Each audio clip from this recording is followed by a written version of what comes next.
Hey guys, and welcome to another video. This time I'm going to talk about Bob's Burgers, one of my favorite shows of all time, and I'm going to talk about the best and worst season 11 episodes. So all the episodes that made me super happy, and some others that made me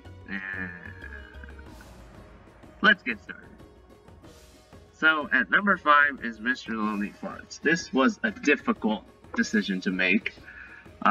Usually the number 5 episode of any show is very difficult for me to make because there are so many others that could fit, yet you can only choose one.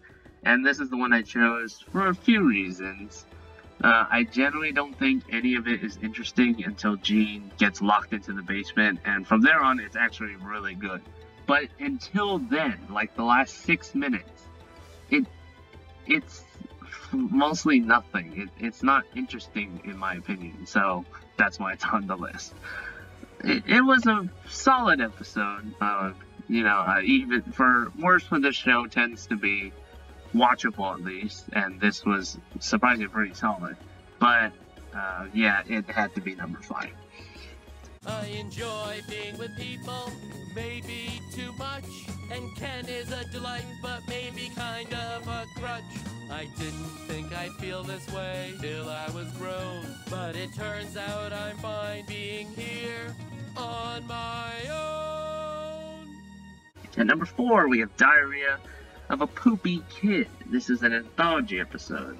To be honest, I don't know how to feel about anthologies and Bob's anymore. Generally because I feel like some of them just aren't that good. I mean, you have fantastic ones like Sliding Bob's and the Front Files. Then you have kind of ones like this one, and then I kind of wonder if they're running out of ideas with the anthologies.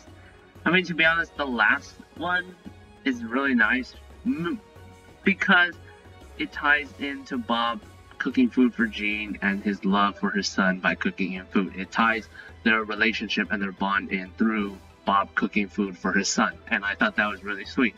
So that's why it's higher on this list, but if that wasn't there, this would probably be the worst episode of the season, to be honest. But it's fine enough, it's watchable. I think so. It's just not great. Gene, it's great that you love to eat. I love to feed you, and you're the only one who was really interested in my innovative new menu. It's just a shame you didn't get to taste it. You know, I was like you when I was a kid. That's how I got interested in cooking. And as soon as you pass that SIP test, I'll eat dinner with you. And now we're getting into the bottom 3. So these 3 are worse than the top 2. The top 2 are solid-ish, but these 3 definitely are more in the mediocre range. So E2 Tina Tambien. A Tina-focused episode where she learns Spanish, but then she fails and she has to go to the library and listen to a Spanish audiobook, and she gets obsessed with the audiobook.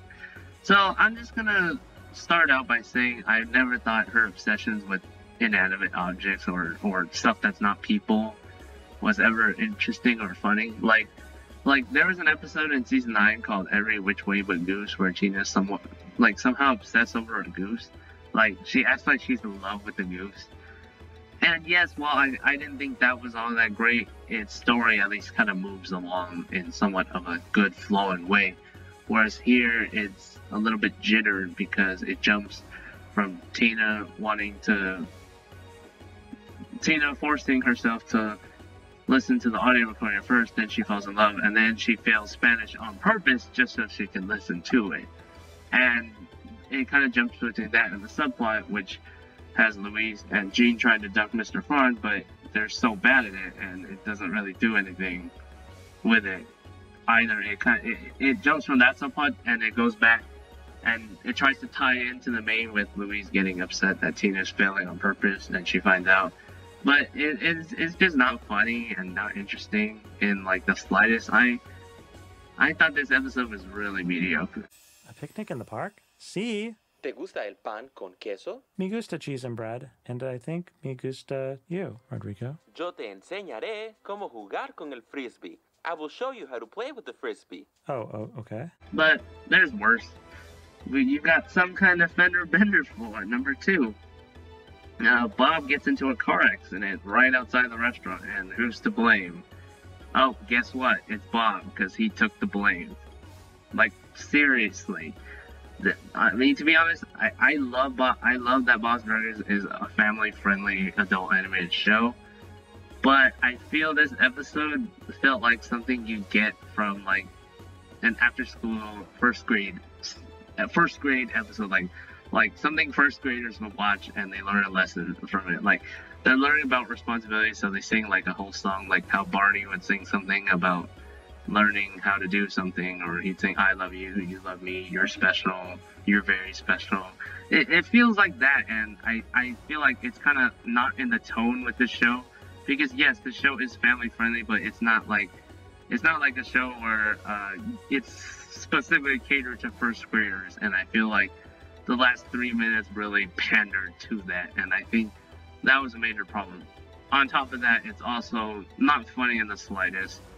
The only nice thing was Teddy's advice, because I thought that was easily the best part of the episode. But this was flat out mediocre at best.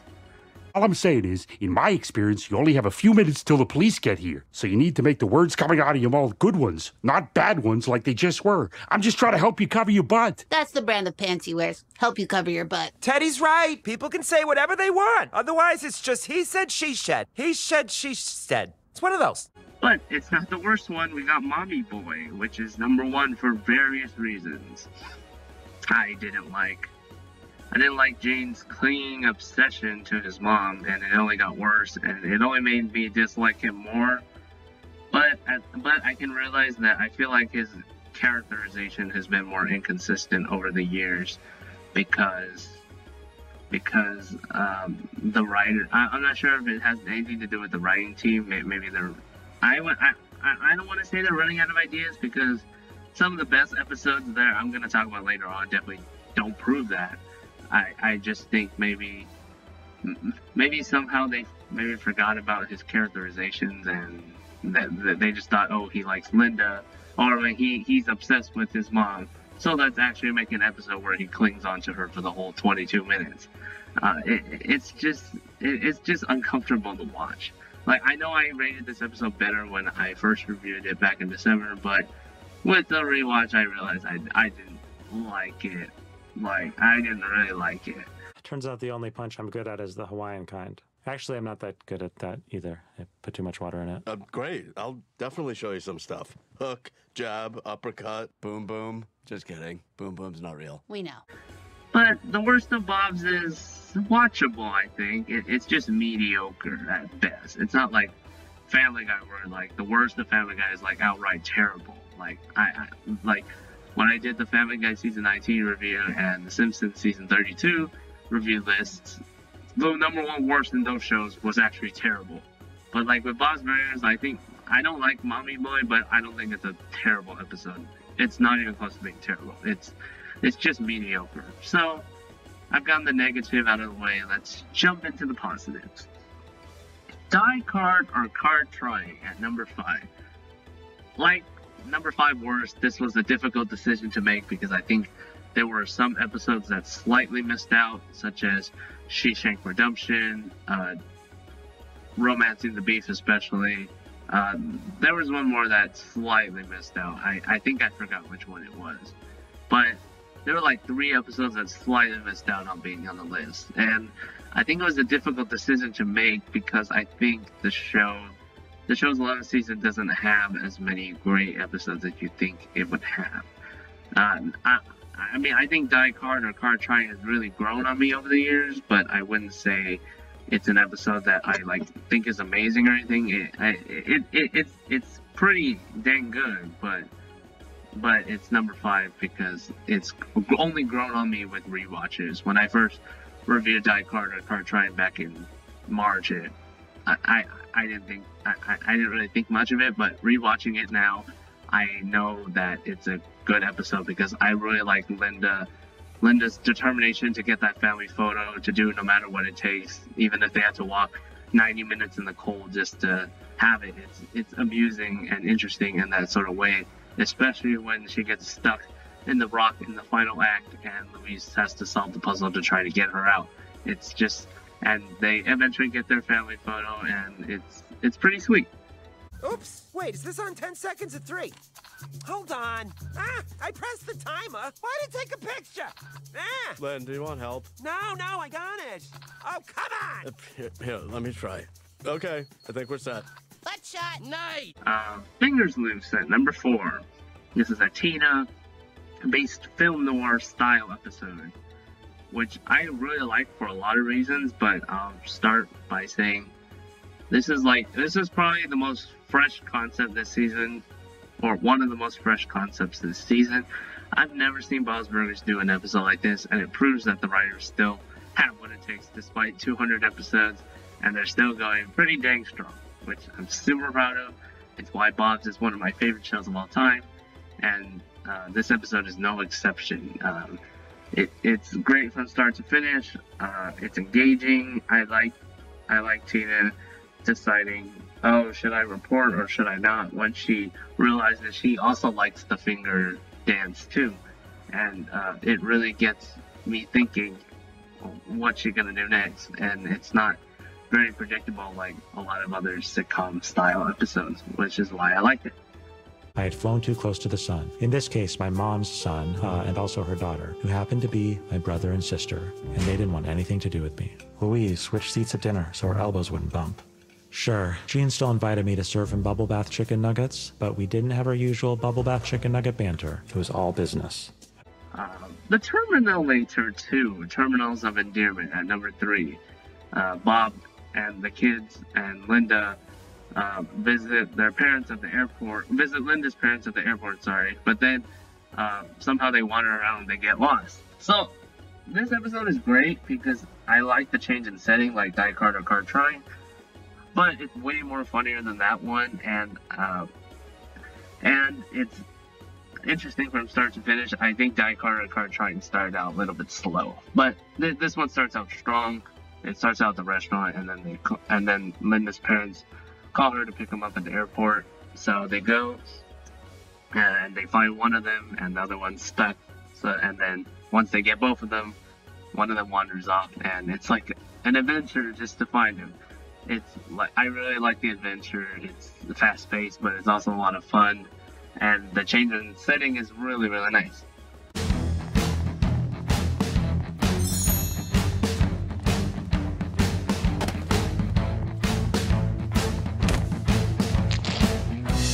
About the world? Well, I tell you when I can show you. Yay! But these top 2 episodes are like episodes I'd super recommend to any Bob's fan. I mean, I like the other 3, but like these 2 are like must-sees for anyone who if you really want someone to get into the show, like I'd recommend these 2 episodes right off the bat. So Fast Time Capsules at Wagstaff School is at number 2. I think this is a controversial choice on the list, and I know a lot of people wouldn't agree with this one, but the reason why I like it is because it's fast-paced, but none of it feels like it's rushed or bland or nothing. Everything has a part, from Bob and Linda competing to see if whistling or rolling their R's is better, to Tina and Tammy fighting over time capsules, to Louise trying to get the tickets for the Boys for Now, and Henry somehow popping in. It throws a lot at you, but none of it is boring. My favorite part was the Tina Tammy subplot. I love them competing over the time capsules once they see who has the Boys for Now ticket. And then it even has an amazing twist with Henry revealing that he buried the fake tickets in there and he had the real ones because Susmita accepted his request to go on a date later on. It's just such an amazing twist. I know it kind of undoes everything, but like, I was legit not expecting that, and that twist really made the episode for me. Not to mention, this episode is super funny throughout. I don't understand. If I don't have the real tickets, who does? Can I see the washing instructions on that glittery t-shirt? Henry Haber, Susmita, how are you here? Oh, hi, Louise, Tina. Susmita heard about my Titanic thing and changed her mind. I never knew Henry could be that impulsive and romantic. So I dug up the tickets right away. And I left fakes because I didn't want to hurt anyone's time capsule. It's a victimless crime. It's not victimless. And there was no contest. My number one option had to be episode 200. Bob Belcher and the No Good, Very Bad Kids. Easily, no question, is the best episode in the 11th season. And it's one that I recommend to first-time viewers because it really shows how indicative of heartwarming, sweet moments that this show has. Starting from the restaurant lighting on fire to the kids eventually blaming themselves and then them trying to fix it, and then Linda reading the note that the kids left. It's just such a sweet and wonderful episode. Every Belcher gets their shining through. Every Belcher has their moments in this episode, especially when they all sing "It's All My Fault." It's all our fault. We set the restaurant on fire. It's all our fault. Everything went haywire. It's just so funny, and the plot is so engaging and so focused, which is why I really, really like this episode. Especially when the kids go out and venture on their own to try to get another pin for Bob, and even Teddy tries to help out too, and it gets pretty emotional as well.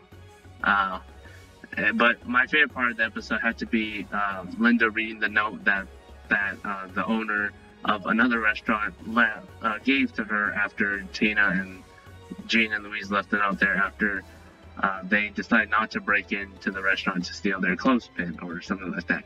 It's really sweet, and it really gets to how indicative, as I said before, of how the show's heart is there. Dear Shrimp Lady, we're sorry we broke your window. Our dad needs your thermocouple. We set our restaurant on fire and ruined his grill. He's a great dad and a great cook. Sometimes he smells weird, but we're used to it. We promise we'll be back in a few days with a thermocouple and money to pay for a new window. Good luck with the shrimps, we're sorry. Long note. Yeah, it came up. You've got some good kids here. I wanted you to know that. And I wanted to bring you this. The thermocouple. We don't open for a month. It's all yours. Go nuts. Wow, that is really nice. Thank you. This is just such a good episode of the show. It really made the Milestone 200 just so worth it. Like, it was worth the wait. It was worth everything. I could probably rewatch this episode 10 times and I wouldn't get over it. That's how good it is. It was so sweet. It was so funny. Everything about it is great. Every Belcher gets to shine through. I know I've said it many times, but I just want to emphasize that that is why I love that episode so much. And I think it's probably one of my top favorite episodes of the show as a whole. Okay, Grill, I'm really sorry for what we're about to do. Here's the thing. We're gonna put this other grill on top of you to cook. It might feel weird, but it's not long term. But you can't get hot right now. You're gonna get better soon, though. I know it.